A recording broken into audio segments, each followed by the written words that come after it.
Today Kabirdas जयंती। जैसा कि आपने थॉट में कबीरदास जी के बारे में सुना, कबीरदास जी को ऐसा कोई भी स्टूडेंट नहीं है जिसने इसके बारे में सुना ना हो। 10th के सिलेबस में जुड़ा हुआ है, 11 12 इसको पढ़ चुके हैं और 9th वालों को पढ़ना है।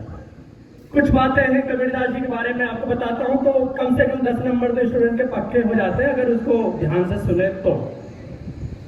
कबीरदास एक ऐसी शख्सियत संत के रूप में जाने जाते हैं जो कहते हैं कि संत कम समाज सुधारक ज्यादा थे। कबीरदास ने अपनी जिंदगी में 120 वर्ष की आयु में सब कुछ जो देखा अपने अनुभव से देखा। वो कहते हैं कि मैं शास्त्रीय ज्ञान की अपेक्षा मैं अनुभव ज्ञान को ज्यादा महत्व देता हूं। और वो कहते हैं कि मसीह कागज छुओ नहीं, कलम गही नहीं हाथ। मैंने कभी पेन कागज को छुआ तक नहीं है। और वो कहते दुनिया वालों से, तो तू कहत कागज की लिखी, मैं कहत आंकन की देखी। तू उसको कहता है जो कागजों में लिखा हुआ है, अरे मैं तो उसको कहता हूं जो मैंने अपनी आंखों से देखा है।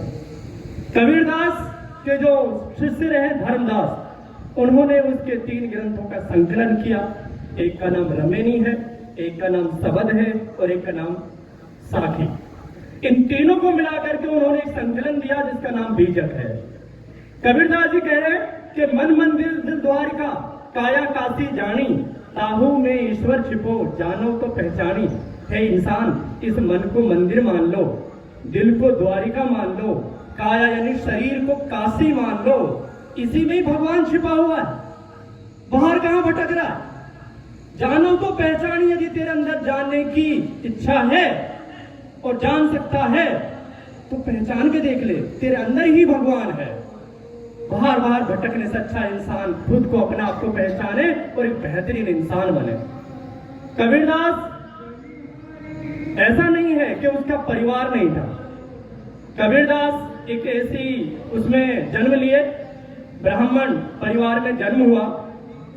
एक लहर तारा तालाब है यूपी, उसके अंदर वहां पर ये बिल्कुल ही बाल्यावस्था, शिशु अवस्था में नीरू नीमा मुस्लिम जुड़हा संप्रदाय के उनको वो बच्चा मिला। उन्होंने उस बच्चे को वहां से उठाया और उसको पालना, उसका पालन पोषण किया और बड़ा होकर के वो कबीरदास बना। कबीरदास ने जो शादी की, उसकी पत्नी का नाम लोई था, उसके एक लड़का भी था जिसका नाम कमाल और उसकी एक लड़की भी थी जिसका नाम कमाली। कबीर अल्लाह के 99 नामों में से एक है। कबीर नाम वैसा ही नहीं है। कबीर उस रूप को कहते हैं जिसको इंसान पहचान ले, देख ले तो उसको बहुत परम ज्ञान हो जाता है। तो कबीरदास सिकंदर लोदी के शासन के जमाने के हैं और उस कबीरदास ने अपनी जिंदगी में जो अनुभव दिए, जो ज्ञान दिए, वही चीजें आज भी वही उसी तरह से सार्थक सिद्ध होती हैं जिस तरह से हम उस समय देखते थे। उसके द्वारा लिखी गई वो 2-2 लाइन की बातें आज भी उसी तरह से हमारे सामने दिखाई देती हैं। तब हम उनको देखते हैं कि जिंदगी में वैसा ही हो रहा है जैसा कबीरदास कह चुके हैं। अब मैं आगे कबीरदास के कुछ दोहों का अर्थ करने के लिए आमंत्रित करूंगा रिद्धिमा मिश्रा और आर्या राय।